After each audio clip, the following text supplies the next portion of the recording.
Hello everyone and welcome to another video. Now, Nvidia graphics cards that end in 10 generally aren't very good for gaming. For example, we have the GeForce 210, the 610 and the 710.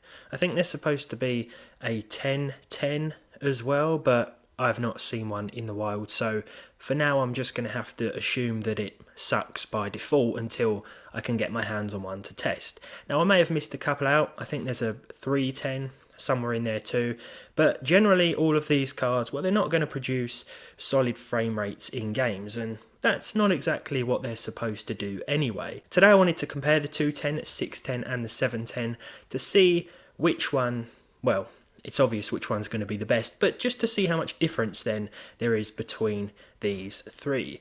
Now, to try and make this as fair as possible, I've used all DDR3 versions of the cards, the 210 DDR3, the 610 DDR3 and the 710 DDR3. All three are from different manufacturers, but they all, well, I guess what they have in common is that they're all terrible, and all of them are using their latest driver versions, or the latest version of the driver that they officially support. But without further ado, let's get into it and test these suckish cards to see which one sucks less. What a video. Let's get into some tests then. Again, in the interest of fairness, I've had to test games that work on all three cards, and considering the GeForce 210 only supports up to DX 10.1, well, the games I've tested today are pretty old, but they all do run with some graphical sacrifices. First of all, we have GTA 5. This is actually running in DX 10 mode to give all of our cards the best chance today. With the GeForce 210, we were able to get 22 frames per second with 50% resolution scale, with a 1% low of 18. There weren't really many stutters, the frame rate was just low in general. The 610 produced 35 FPS, again with the same 50% res scale, and the GT 710 managed 51 frames per second, so there's a massive difference between the 710 and the other two cards. The 610 and the 210 were actually closer than anticipated. Both the 610 and 710 do support DX 11 point nothing, so they aren't going to be any good for new games or the newest of games, but they're going to have a much better chance of at least trying to run newer games than the ancient 210 will. The next game I tested that ran on all three cards was CSGO. The GeForce 210 hit 22 frames per second once again with a 1% low of 15. The 610 managed 38 frames per second, which probably still isn't considered playable by a lot of Counter-Strike players.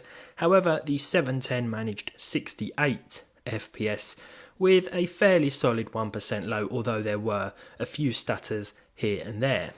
Not solid results for any card, to be honest, but the 710 is of course going to give you the best chance. I knew that the 710 would be the best GPU out of the bunch. I just wanted to see just how big the difference was between each GPU. Of course, there is a GDDR5 variant, a 2GB variant in fact, of the 710, so that might do even better on top of the extra performance we're seeing from it today. That's going to be the option that you should consider if you are after one of these really low end cards, but they're probably best avoided altogether if you want to play some games with solid frame rates. In the Elder Scrolls Skyrim, this is the original 2011 release. The 210 failed to hit playable frame rates once again with 720p and the low preset. When using the low preset, the textures do default to medium, and that's how I kept things today. 19 FPS with a 1% low of 11 isn't playable by any stretch of the imagination, although if you're desperate, you may be able to get away with it.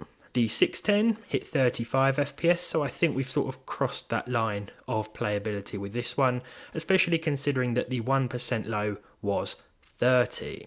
The 710, however, came in with 57 FPS, and you could certainly turn the resolution or the settings up here if you wanted to, under normal circumstances. Of course, for the interest of comparison, we have kept things equal settings-wise for each of the 3 cards. Moving on to a classic and a favourite of mine, Call of Duty Black Ops, the original game.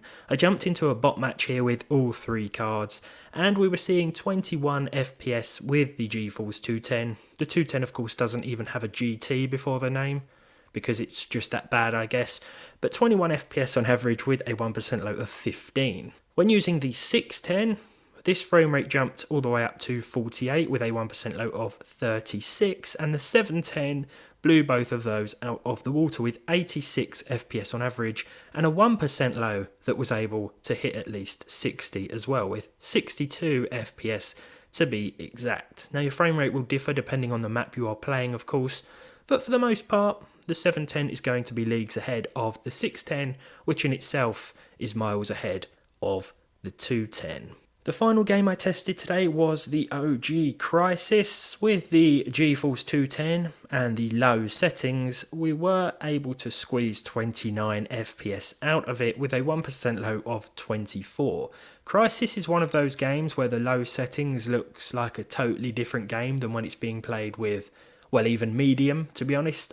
I don't know how they were able to tweak the settings so that they look so bad at low, but I'm thankful that they did, because it meant that a wide range of PC gamers could enjoy this game back in 2007, myself included, who used to play this on a Pentium 4 machine. The 610 managed 44 FPS with a 1% low of 32, and the 710 once again could certainly benefit from higher settings or resolutions, hitting 73 FPS. 53 was the 1% low frame rate. All in all of these cards aren't exactly ideal for modern gaming, but the 710 is certainly leagues better than the 210 and 610 and would be the one to go for if you're on an extremely tight budget and want something that can at least produce playable frame rates in your older games collection. Now I didn't realise this when actually starting this video, but the price difference between the 210, 710 and the 610 is so minimal, at least here in the UK. The price difference between the 210 and 610, the cheapest cards listed on eBay for example, there was about £1 difference. I saw a 210 for about £14 and a 610 for 15 or 16, so yeah, it's really a no-brainer when it comes to those two if you are on an extremely tight budget. The 710, I actually saw GDDR5 versions cheaper than I did the DDR3 cards, so that's a no-brainer as well.